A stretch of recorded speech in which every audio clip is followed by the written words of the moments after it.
sang pewaris.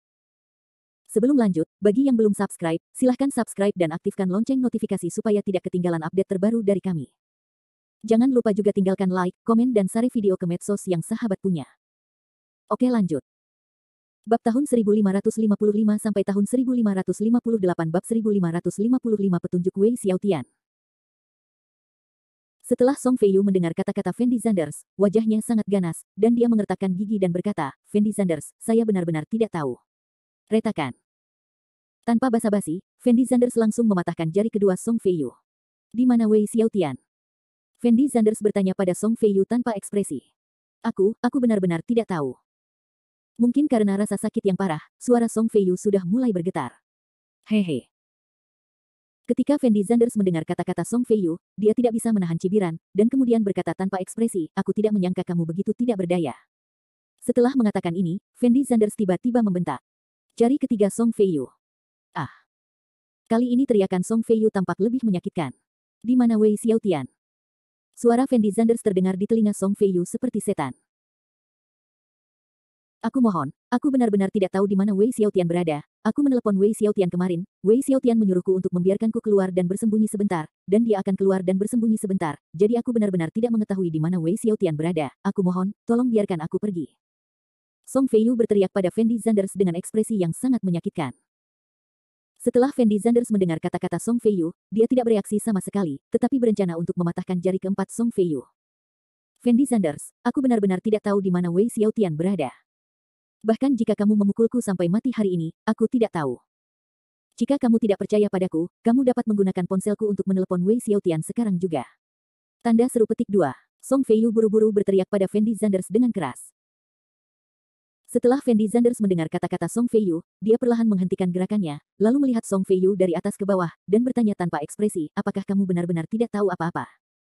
Saudaraku, jika aku tahu, aku akan memberitahumu, mengapa aku harus menderita di sini. Song Feiyu memegang tangan kanannya dan meneriaki Fendi Zanders dengan ekspresi yang sangat menyakitkan. Karena kamu tidak tahu apa-apa, maka aku akan membunuhmu secara langsung, sehingga penderitaanmu berkurang. Fendi Zanders berkata dengan ringan. Song Feiyu langsung tercengang setelah mendengar perkataan Fendi Zanders, karena dia tidak menyangka Fendi Zanders begitu kejam hingga dia berencana untuk bunuh diri secara langsung. Rumah Song Feiyu. Setelah Fendi Zanders selesai berbicara, dia meraih leher Song Feiyu dengan tangan kanannya. Zanders, Fendi Zanders. Song Feiyu secara naluriah membuka mulutnya untuk berbicara, tetapi kekuatan Fendi Zanders begitu kuat sehingga dia merasa tercekik dalam sekejap. Ini mungkin pertama kalinya Song Feiyu merasakan perasaan mati, dia mulai berjuang mati-matian, dan ekspresi wajahnya juga sangat menyakitkan.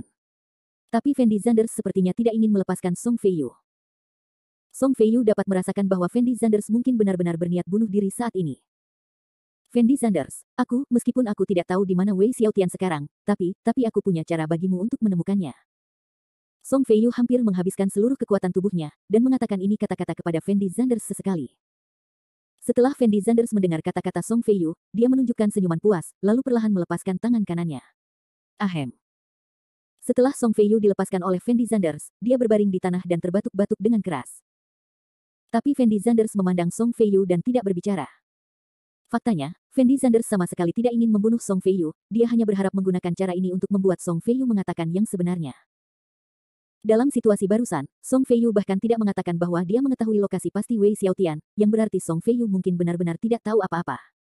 Kamu baru saja mengatakan bahwa kamu punya cara untuk menemukan Wei Xiaotian, kan? Fendi Zanders bertanya pada Song Feiyu dengan suara rendah. Ya, aku punya solusinya. Song Feiyu tidak berani lagi mempermainkan Fendi Zanders, jadi dia hanya bisa menjawab dengan jujur. Katakan padaku, ke arah mana? Fendi Zanders menjawab dengan ringan. Seperti ini. Wei Xiaotian biasanya tidak memiliki hobi khusus. Dia hanya suka bermain dengan wanita, dan dia harus menjadi tipe wanita muda yang berkeluarga. Dia baru saja berhubungan dengan seorang wanita muda beberapa waktu yang lalu, dan mereka berdua tidak mengenal satu sama lain. Setengah tahun, tetapi Wei Xiaotian sangat mencintai wanita muda ini, dan telah menyebutkan wanita ini kepada saya lebih dari sekali, jadi saya pikir bahkan jika Wei Xiaotian bersembunyi sekarang, maka dia pasti akan menemukan kesempatan untuk bertemu wanita muda ini. Jadi Fendi Zanders, jika kamu ingin menemukan Wei Xiaotian, cara termudah adalah menemukan wanita ini terlebih dahulu. Song Feiyu berbisik kepada Fendi Zanders. Wei Xiaotian sebenarnya masih punya hobi seperti itu. Fendi Zanders tidak bisa menahan diri untuk tidak mencibir, lalu bertanya dengan ringan, siapa nama wanita yang kamu bicarakan? Zhou Meng. Song Feiyu buru-buru menjawab, lalu melanjutkan, Zhou Meng ini adalah guru sekolah menengah eksperimental kota Nanyuan. Anda dapat mengetahuinya jika Anda menyelidikinya. Selama Anda memulai dengan Zhou Meng ini, saya jamin kamu dapat menemukan Wei Xiaotian. Fendi Zanders tahu bahwa Song Feiyu tidak berbohong saat ini, jadi dia berdiri perlahan, dan kemudian berkata kepada Song Feiyu tanpa ekspresi, saya harap apa yang kamu katakan itu benar, dan kamu akan tetap di sini. Di sini mulai hari ini. Kapan saya akan menemukan Wei Xiaotian dan kapan Anda akan pergi dari sini? Jika saya mengetahui bahwa Anda berbohong kepada saya atau Anda ingin melarikan diri secara diam-diam, saya akan memberitahu Anda kehidupan nyata apa yang lebih buruk daripada kematian. Aku tidak berbohong padamu. Song Feiyu buru-buru berteriak pada Fendi Zanders. Fendi Zanders melirik Song Feiyu dengan acuh tak acuh dan tidak mengatakan apa-apa, tapi berjalan menuju luar villa. Saat ini, villa Song Feiyu penuh dengan eyeliner Suyurou, jadi pada dasarnya Song Feiyu tidak mungkin meninggalkan villa ini. Setelah Fendi Zanders meninggalkan villa, dia langsung menelepon Su Yurou dan meminta Su Yurou untuk menyelidiki Nyonya Wei Xiaotian, Zhou Meng. Efisiensi kerja Su Yurou masih sangat tinggi. Dalam waktu kurang dari 2 jam, dia mengirimkan semua informasi tentang Zhou Meng ke kotak surat Fendi Zanders. Fendi Zanders kembali ke rumah dan membuka kotak surat untuk melihat sekilas situasi Zhou Meng. Yang tidak pernah disangka Fendi Zanders adalah bahwa Zhou Meng bukanlah wanita sederhana, dia memiliki banyak kekasih di sekitarnya, tidak hanya Wei Xiaotian, tetapi juga tetangganya, kolega, dan bosnya semuanya terkait dengan Zhou Meng. Hanya saja setelah Zhou Meng berkumpul dengan Wei Xiaotian, dia memutuskan kontak dengan orang lain. Bagaimanapun, Wei Xiaotian masih sangat berpengaruh di kota Nanyuan, dan mudah untuk memonopoli Zhou Meng. Akhir bab ini. Bab 1556. Bab 1556 Guru Wanita Zhou Meng. Zhou Meng adalah seorang guru bahasa Inggris di sekolah menengah eksperimental kota Nanyuan. Latar belakang keluarganya sangat biasa-biasa saja, dan orang tuanya adalah pegawai di unit tertentu. Zhou Meng, sebaliknya, lulus dari universitas biasa dengan prestasi akademik rata-rata. Namun menurut situasi Zhou Meng, seharusnya tidak ada cara untuk menjadi guru di sekolah menengah percobaan. Bagaimanapun, sekolah menengah eksperimental masih sangat terkenal di kota Nanyuan. Hanya karena Zhou Meng memiliki hubungan dengan pemimpin sekolah tertentu pada saat itu, dia dapat datang ke sekolah menengah percobaan sebagai guru. Dan Zhou Meng dan Wei Xiaotian bertemu dengan sangat mudah, mereka jatuh cinta pada pandangan pertama di bar, dan kemudian mereka berkumpul. Lagi pula, Wei Xiaotian sering pergi ke bar untuk berhubungan dengan wanita muda, dan Zhou Meng, seorang wanita yang juga suka pergi ke bar untuk mencari pria yang disukainya, jadi keduanya berpikiran sama. Namun yang tidak pernah disangka Fendi Zanders adalah bahwa Zhou Meng ini sebenarnya memiliki seorang suami, dan bahkan hingga saat ini dia dan suaminya belum bercerai. Setelah membaca materi ini, Fendi Zanders berencana untuk pergi langsung ke Zhou Meng. Dia tahu betul bahwa Zhou Meng adalah kunci untuk menemukan Wei Xiaotian. Saat meninggalkan rumah, Fendi Zanders menemukan bahwa Qin Lan masih belum kembali, yang membuat Fendi Zanders merasa ada yang tidak beres. Bagaimanapun, Qin Lan tidak pernah menghilang dalam waktu yang lama, dan dia tidak akan mematikan teleponnya bahkan jika terjadi sesuatu. Fendi Zanders menelepon Qin Lan beberapa kali berturut-turut, tetapi teleponnya masih dimatikan, jadi Fendi Zanders tidak punya pilihan selain pergi ke Zhou Meng terlebih dahulu. Bagaimanapun, masih banyak hal di sekitar Fendi Zanders, jadi dia tidak menganggap hilangnya Qin Lan terlalu serius. Setelah meninggalkan rumah, Fendi Zanders langsung berkendara ke gerbang komunitas tertentu di kota Nanyuan, dan kemudian menemukan rumah Zhou Meng berdasarkan informasi yang diberikan oleh Su Yurou. Saat ini sudah lewat jam 8 malam, dan Fendi Zanders tahu bahwa Zhou Meng pasti ada di rumah. Apalagi tempat ini adalah rumah yang dibeli oleh Wei Xiaotian dan Zhou Meng. Keduanya biasanya berkencan di sini. Suami Zhou Meng sering bepergian untuk urusan bisnis, jadi Zhou Meng tinggal di sini akhir-akhir ini, menunggu Wei Xiaotian datang. Fendi Zanders berdiri di depan pintu dan ragu-ragu selama 2 detik, lalu mengulurkan tangan dan mengetuk pintu. Tunggu sebentar. Tak lama kemudian terdengar suara seorang wanita dari dalam kamar, dan suaranya sangat menyenangkan. Krun. Beberapa detik kemudian, pintu dibuka dari dalam. Saat Fendi Zanders hendak masuk ke kamar, semburan aroma menerpa dirinya. Karena lampu di koridor telah dimatikan saat ini, Zhou Meng tidak melihat penampilan Fendi Zanders dengan jelas sama sekali, tetapi menganggap Fendi Zanders sebagai Wei Xiaotian, jadi dia mengulurkan tangannya dan langsung memeluk Fendi Zanders, dan berkata dengan lembut. Suamiku, kenapa kamu tidak datang ke sini selama beberapa hari, semua orang merindukanmu. Dahi. Setelah Fendi Zanders mendengar kata-kata Zhou Meng, ekspresi wajahnya tampak sedikit tidak berdaya. Dan Zhou Meng juga sepertinya merasa ada yang tidak beres, lalu segera melepaskan Fendi Zanders, mundur 2 langkah, lalu menyalakan lampu di kamar. Ketika Zhou Meng melihat Fendi Zanders di depannya, dia bertanya dengan ekspresi sangat terkejut, siapa kamu? Fendi Zanders tidak menjawab pertanyaan Zhou Meng, tetapi berjalan ke dalam ruangan dengan beberapa langkah, dan kemudian mengamati sebentar situasi di dalam ruangan. Siapa kamu? Siapa yang mengizinkanmu masuk? Cepat keluar. Zhou Meng tampak sedikit gugup dan berteriak pada Fendi Zanders. Fendi Zanders memandang Zhou Meng dengan acuh tak acuh, dan harus mengatakan bahwa wanita Zhou Meng ini memang bisa dianggap sebagai yang terbaik dari yang terbaik. Meskipun usianya awal 30-an, penampilannya hampir sama dengan gadis berusia 20 tahun. Wajah Zhou Meng sangat halus dan cantik, dengan rambut keriting besar bergelombang yang dengan santai menutupi bahunya, mengenakan piyama rendah hitam, stoking hitam di kaki rampingnya, dan sepasang sepatu hak tinggi putih di kakinya. Sempurna tubuhnya menjulang, sangat menggoda, terlihat jelas Zhou Meng berdandan seperti ini untuk menunggu Wei Xiaotian. Apa yang kamu lihat? Apa kamu tidak mendengar aku berbicara denganmu? Setelah Zhou Meng menemukan ada yang tidak beres dengan mata Fendi Zanders, dia tanpa sadar merapikan pakaiannya, dan meneriaki Fendi Zanders dengan ekspresi sangat bersemangat. Saat ini, Zhou Meng juga sangat ketakutan, karena dia tidak tahu siapa Fendi Zanders, tetapi karena pihak lain dapat menemukan tempat ini, itu berarti dia pasti datang ke sini untuk suatu tujuan. Setelah melihat Zhou Meng sebentar, Fendi Zanders langsung duduk di sofa, lalu berkata kepada Zhou Meng sambil tersenyum, "Nona Zhou, silakan duduk." Zhou Meng kembali membeku setelah mendengar perkataan Fendi Zanders. Ekspresi wajahnya sangat terkejut, karena dia tidak menyangka pemuda yang muncul di hadapannya akan mengetahui namanya. Saat ini, Zhou Meng memiliki ide yang sangat sederhana di benaknya, yaitu meminta bantuan, tetapi Zhou Meng tidak memiliki ponsel sama sekali, dan ponselnya ada di kamar tidur. "Nona Zhou, saya menyarankan Anda untuk tidak bertindak gegabah, mari kita duduk dan mengobrol baik-baik, jika tidak, saya hanya dapat menggunakan metode lain, pria dan janda yang kesepian, jika saya ingin melakukan sesuatu kepada Anda bahkan mungkin tidak ada kesempatan perlawanan." Fendi Zanders duduk di sofa dan berkata dengan nada yang sangat tenang. Dan Zhou Meng memandang Fendi Zanders dari atas ke bawah, dia tahu betul di dalam hatinya bahwa jika Fendi Zanders benar-benar berencana melakukan sesuatu padanya, maka dia tidak akan bisa melarikan diri sama sekali. Maka pada akhirnya Zhou Meng memilih duduk di hadapan Fendi Zanders. Fendi Zanders memandang Zhou Meng dari atas ke bawah, lalu berkata dengan ringan, "Nona Zhou, kamu memang sangat cantik, tidak heran Wei Xiaotian begitu dekat denganmu." Wei Xiaotian. Setelah Zhou Meng mendengar Fendi Zanders menyebut nama ini, ekspresi wajahnya tampak semakin terkejut, karena dia tidak menyangka Fendi Zanders mengetahui hal-hal antara dirinya dan Wei Xiaotian. "Siapa kamu? Apa yang ingin kamu lakukan?" Zhou Meng bertanya pada Fendi Zanders dengan suara rendah. "Di mana Wei Xiaotian?" Fendi Zanders tidak berniat berbicara omong kosong dengan Zhou Meng lagi, dan bertanya secara langsung. "Di mana Wei Xiaotian?" Ekspresi wajah Zhou Meng agak aneh, lalu dia berkata dengan hampa, "Saya tidak tahu di mana Wei Xiaotian sekarang." "Nona Zhou, kami tidak memiliki keluhan dan permusuhan. Awalnya saya tidak ingin menyakiti Anda, jadi Anda hanya perlu bekerja sama dengan saya dengan jujur. Jika Anda tidak bekerja sama dengan saya, jangan salahkan saya karena menjadi kasar." Fendi Zanders berkata kepada Zhou Meng tanpa ekspresi.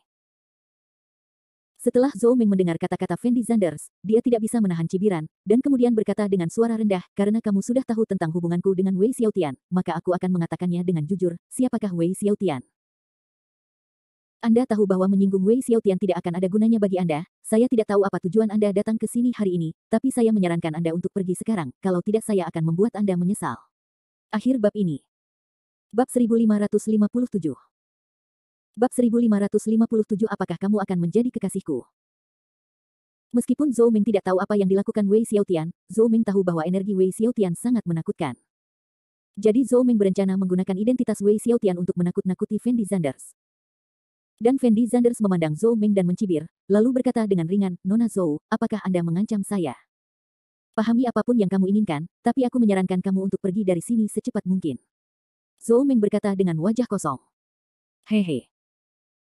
Fendi Zanders memandang Zhou Meng dengan senyum tipis, dan kemudian berkata tanpa ekspresi, "Nona Zhou, saya pikir Anda harus memikirkan situasi saat ini. Saya sendiri yang datang ke arah Wei Xiaotian, jadi ancaman kecil Anda ini adalah sangat penting bagiku. Tidak ada gunanya sama sekali." Zhou Meng menatap wajah Fendi Zanders dengan ekspresi aneh, karena dia tidak menyangka Fendi Zanders tidak takut sama sekali. "Nona Zhou, saya mengetahui urusan Anda dengan sangat baik. Anda memiliki suami yang muda dan menjanjikan, dan hubungan Anda dengan suami Anda juga sangat baik, dan Anda juga melahirkan seorang anak perempuan, tetapi karena sifat pekerjaan suami Anda, dia perlu sering bepergian, tapi kamu sendirian di ruangan kosong." Fendi Zanders berkata perlahan. Melihat ekspresi aneh di wajah Fendi Zanders, Zhou Meng bertanya dengan suara rendah, "Apa sebenarnya yang ingin kamu katakan? Selama bertahun-tahun, kamu pasti memakai banyak kakot untuk suamimu, kan?" Fendi Zanders memandang Zhou Meng dan bertanya. "Kamu berbicara omong kosong." Ekspresi wajah Zhou Meng tampak sedikit marah, dan dia berteriak pada Fendi Zanders dengan keras. "Saya berbicara omong kosong." Fendi Zanders tidak bisa menahan senyumnya, lalu berkata dengan ringan, "Di sekolah saja, ada 10 orang yang pernah tidur denganmu. Apa menurutmu aku berbicara omong kosong? Kamu memfitnah. Zhou Meng sepertinya tidak mau mengakui hal ini. Apakah itu fitnah? Saya akan tunjukkan videonya dan Anda akan tahu. Setelah mengatakan ini, Fendi Zanders langsung melemparkan ponselnya ke Zhou Meng.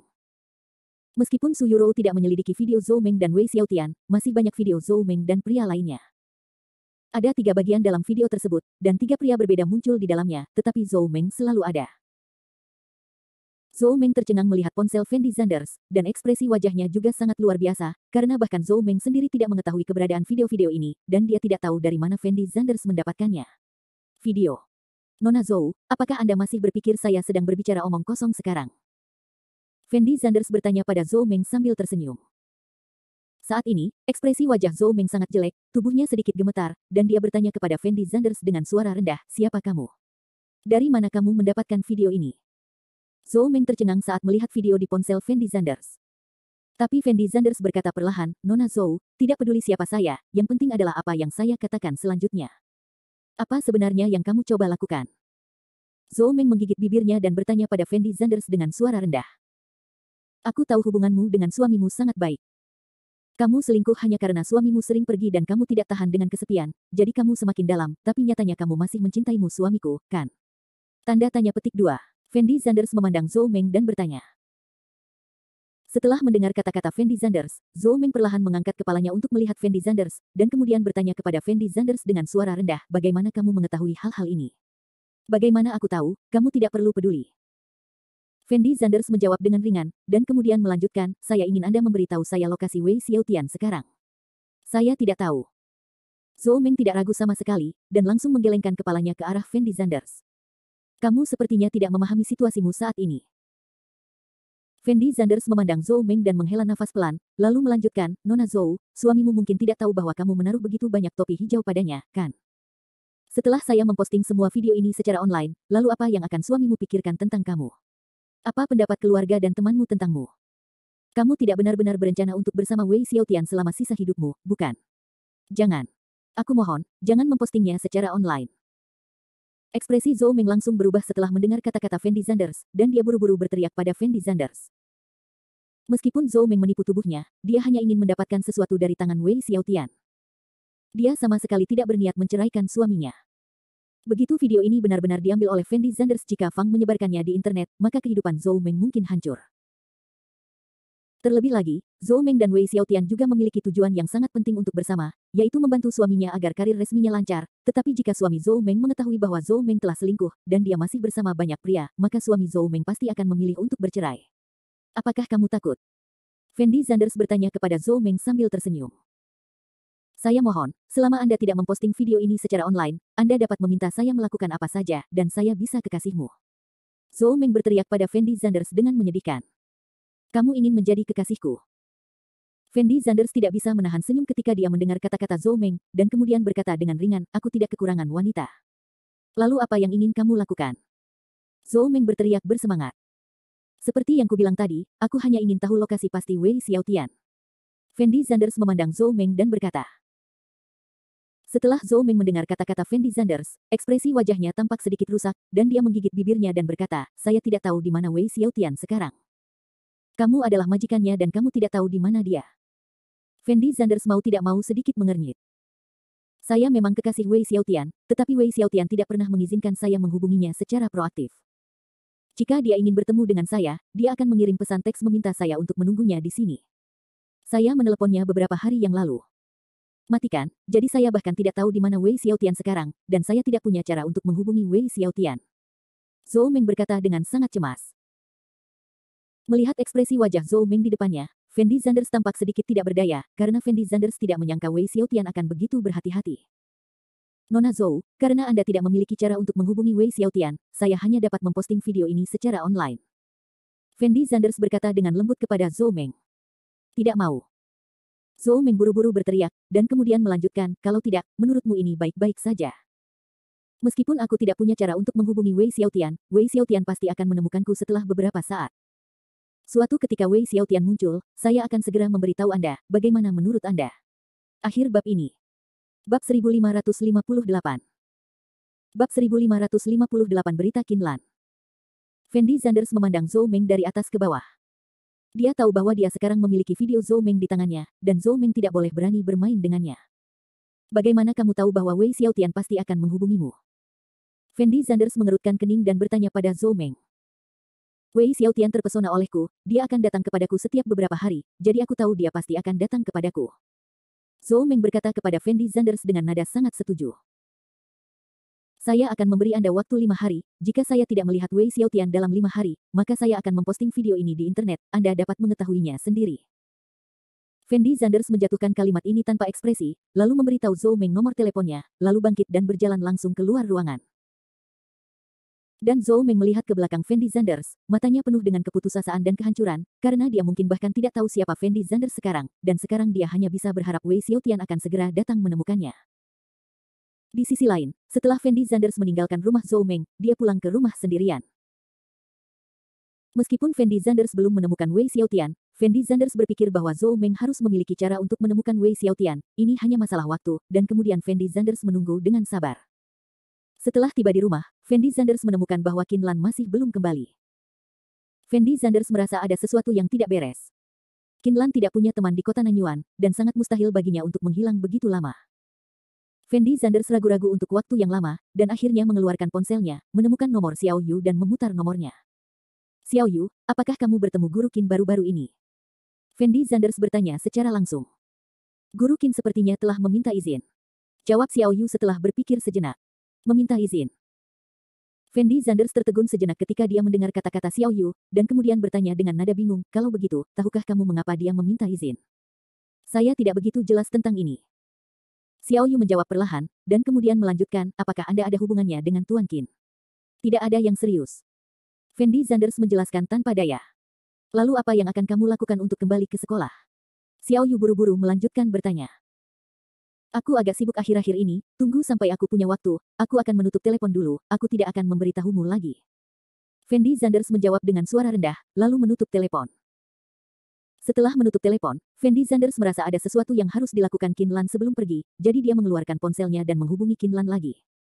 Tapi kali ini, ponsel Qin Lan tidak meminta untuk dimatikan. Hanya saja teleponnya berdering lama dan tidak ada yang mengangkat telepon. Sial, kenapa kamu tidak mengangkat teleponnya? Ekspresi wajah Fendi Zanders tampak sedikit tidak berdaya, lalu memutar telepon lagi. Fendi Zanders masih sangat mengkhawatirkan Qin Lan. Meski Qin Lan adalah wanita yang menakutkan, bukan berarti Qin Lan benar-benar tak terkalahkan. Begitu Qin Lan bertemu seseorang yang lebih kuat darinya, Qin Lan masih berada dalam situasi yang sangat berbahaya. Jadi saat ini, ekspresi wajah Fendi Zanders mulai menjadi serius. Kita harus tahu bahwa kejadian Yi Yun baru saja berlalu, dan Fendi Zanders sangat khawatir dengan bahaya orang-orang di sekitarnya. Setelah menelepon Qin Lan 7 atau 8 kali berturut-turut, pihak lain tidak pernah tersambung, jadi Fendi Zanders tidak punya pilihan selain meletakkan ponselnya. Apa yang dilakukan Qin Lan? Fendi Zanders melihat ponselnya dan bergumam dengan ekspresi sangat bingung. Jingle bell. Tapi saat ini, ponsel Fendi Zanders tiba-tiba berdering. Fendi Zanders secara naluriah melihat ke bawah, dan menemukan bahwa Qin Lan lah yang menelepon, jadi dia langsung menghubungkan telepon tanpa ragu-ragu. Qin Lan, apa yang kamu lakukan? Mengapa kamu tidak menjawab telepon ketika aku meneleponmu? Setelah Fendi Zanders menghubungkan telepon, dia bertanya dengan nada sangat cemas. Saya baru saja berada di pesawat, dan telepon saya selalu dimatikan. Qin Lan berkata dengan nada campur aduk. Pesawat terbang. Fendi Zanders tertegun sejenak ketika dia mendengar kata-kata Qin Lan, dan kemudian bertanya dengan nada bingung, kemana kamu pergi? Apa yang terjadi? Ini tentang keluargaku, itu tidak ada hubungannya denganmu. Jawab Qin Lan. Apa yang terjadi di rumahmu? Setelah Fendi Zanders mendengar kata-kata Qin Lan, ekspresi wajahnya tampak semakin bingung, dan dia buru-buru bertanya, apa yang terjadi di rumahmu? Apakah kamu memerlukan bantuanku? Tidak perlu, aku tidak akan memberitahumu sekarang. Qin Lan membalas Fendi Zanders secara langsung, lalu menutup telepon. Setelah menutup telepon, Fendi Zanders melihat ponselnya dengan ekspresi bingung yang luar biasa di wajahnya, karena Fendi Zanders dapat merasakan bahwa Qin Lan sangat cemas saat ini, tetapi Fendi Zanders tidak tahu mengapa Qin Lan cemas. Meskipun Fendi Zanders sudah lama tidak mengenal Qin Lan, ini adalah pertama kalinya Fendi Zanders melihat Qin Lan begitu cemas. Di sisi lain, di dalam bandara Yanjing. Setelah menutup telepon Fendi Zanders, Qin Lan buru-buru berlari keluar bandara, berdiri di depan bandara dan melirik kerumunan di depannya, lalu berlari menuju seorang pemuda berusia 30-an. Lan, kamu kembali. Pemuda itu berteriak cemas setelah melihat Qin Lan. Kakak ketiga, bagaimana situasi kakek? Qin Lan buru-buru bertanya. Masih di ruang penyelamatan, saya tidak tahu situasi spesifiknya. Jawab pemuda itu. Setelah Kinlan mendengar kata-kata pemuda itu, ekspresinya tampak menjadi lebih tegang, dan dia buru-buru berkata, masuk ke mobil dan pergi ke rumah sakit sekarang. Bagus. Pemuda itu tidak berbicara omong kosong, dia membuka pintu mobil dan mengikuti Kinlan ke dalam Audi hitam. Saat ini, pemuda itu adalah Qin Fen, putra tertua paman Kinlan, yang sedikit lebih tua dari Kinlan. Meskipun Qin Fen baru berusia 35 tahun, dia sudah menjadi komandan kompi di wilayah militer tertentu. Jarang sekali bisa menjadi komandan kompi di usia semuda itu, dan masa depannya tidak terbatas. Meski keluarga Qin tidak terlalu terkenal di Yanjing, pengaruh keluarga Qin masih sangat menakutkan. Bahkan keluarga teratas di Yanjing tidak berarti apa-apa di depan keluarga Qin, tapi itu hanya karena keluarga Qin. Dia selalu sangat rendah hati, itulah sebabnya sangat sedikit orang yang benar-benar mengetahui latar belakang keluarga Qin. Saat ini, Audi yang diduduki Kinlan memiliki nomor plat 49. Tidak mungkin bagi orang biasa untuk mendapatkan plat nomor seperti itu, dan plat nomor seperti itu hanya dapat dianggap sebagai hal biasa bagi keluarga Qin. Anak generasi ketiga seperti Qin Fen hanya akan menggunakannya, sedangkan tetua generasi kedua menggunakan nomor plat 5, 8, 5 dan 9. Kinlan duduk di dalam mobil dengan ekspresi sangat gugup di wajahnya. Ini juga alasan mengapa Kinlan tiba-tiba menghilang.